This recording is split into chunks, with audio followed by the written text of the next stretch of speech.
Un peu moins de 2 jours après le drame, l'Inde essaie de comprendre comment près de 300 personnes ont pu perdre la vie dans ce qui est le plus grave accident ferroviaire de ces dernières décennies. Sous pression, le ministre des Chemins de Fer a livré quelques éléments. Il affirme que les causes et les personnes responsables de la catastrophe ont été identifiées, sans donner pour l'instant davantage d'éléments.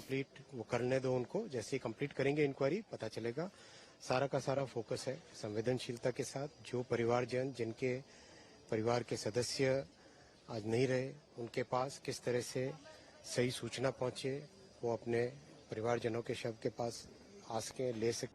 Les recherches de survivants dans les décombres sont désormais arrêtées et le bilan pourrait encore augmenter et atteindre 380 morts pour quelques 900 blessés selon une estimation des autorités.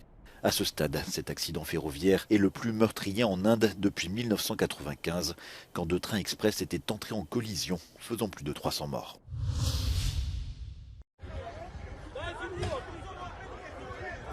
Une fillette de 2 ans a été tuée et une vingtaine d'autres personnes blessées lors de frappes sur Dnipro dans le centre de l'Ukraine.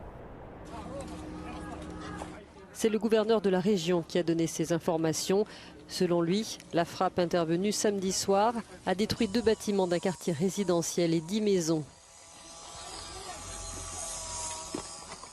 5 enfants font partie des blessés, plusieurs sont grièvement touchés. Une fois de plus, la Russie prouve qu'elle est un État terroriste, a dénoncé le président ukrainien Volodymyr Zelensky. Côté russe, des tirs d'obus ukrainiens ont tué 2 personnes samedi dans la région de Belgorod, a fait savoir le gouverneur local. Ces derniers jours, les villages frontaliers de cette région ont été touchés par des tirs d'artillerie sans précédent. Selon des sources russes, des milliers d'habitants ont été déplacés de chez eux.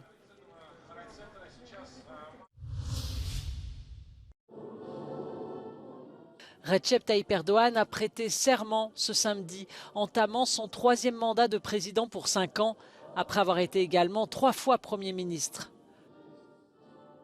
L'homme fort de la Turquie s'est ensuite rendu au mausolée d'Atatürk, le fondateur de la Turquie moderne, d'où il s'est engagé à ramener les victimes du séisme chez elles dès que possible. 50 000 personnes ont perdu la vie en février et 3 millions sont déplacées. Des dizaines de dignitaires étrangers ont assisté à la cérémonie, dont le Premier ministre hongrois Viktor Orban ou le secrétaire général de l'OTAN Jens Stoltenberg, qui aura une réunion bilatérale avec le président. Il espère convaincre Recep Tayyip Erdogan d'accepter de recevoir dans l'OTAN la Suède, qui cherche à adhérer depuis la guerre en Ukraine. Mais Ankara reproche toujours à la Suède d'abriter des réfugiés kurdes qu'elle qualifie de terroristes.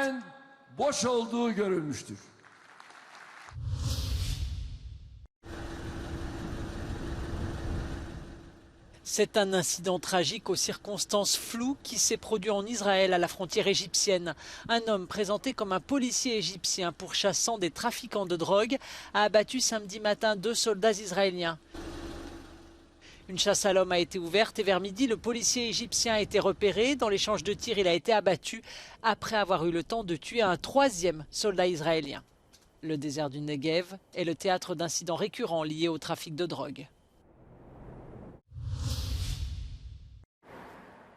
C'est un week-end crucial pour le prix de l'essence. L'Organisation des pays exportateurs de pétrole, qui regroupe 13 nations et 10 autres pays producteurs, dont la Russie, se retrouve à Vienne et suscite de grandes attentes sur le marché du brut. L'OPEP, responsable de 40% de la production mondiale de pétrole, fermera-t-elle les robinets pour la 3e fois depuis octobre ou laissera-t-elle inchangé le niveau actuel de ses pompages ? L'OPEP est confrontée à des prix du pétrole en baisse et à une surabondance de l'offre qui se profile.